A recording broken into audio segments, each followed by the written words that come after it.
કપાસ હોય, મગફળી હોય, સોયાબીન હોય, બીજા અન્ય પાકો છે, તમામ પાકોના જે વાવેતરો થયા છે, અમે પહેલેથી જ આપણે જે કહેતા આવીએ છીએ એમ કે આ વર્ષે કપાસના વાવેતરમાં સૌથી મોટો ઘટાડો નોંધાયો છે.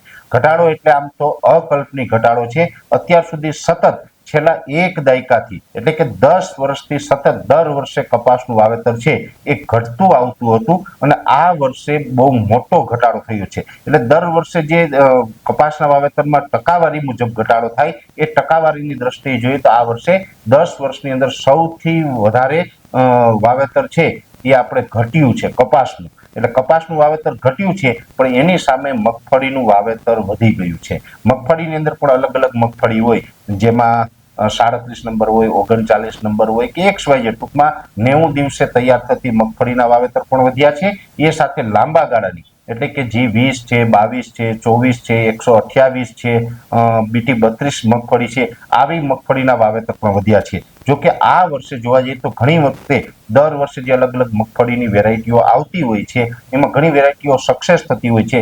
2-3 વર્ષથી BT32 છે અથવા તો 128 નંબર છે એનું વાવેતર પણ ખેડૂતો કરતા થયા છે. પણ છેલ્લા 2 વર્ષની અંદર એટલે કે ગયા વર્ષે અને આ ચાલુ વર્ષે એમ 2 વર્ષ દરમિયાન જોવા જઈએ તો ગિરનાર 4 જે ગિરનાર 4 નંબરની મગફળીની જાત આવે છે તેનું બમ્પર વાવેતર થયું છે.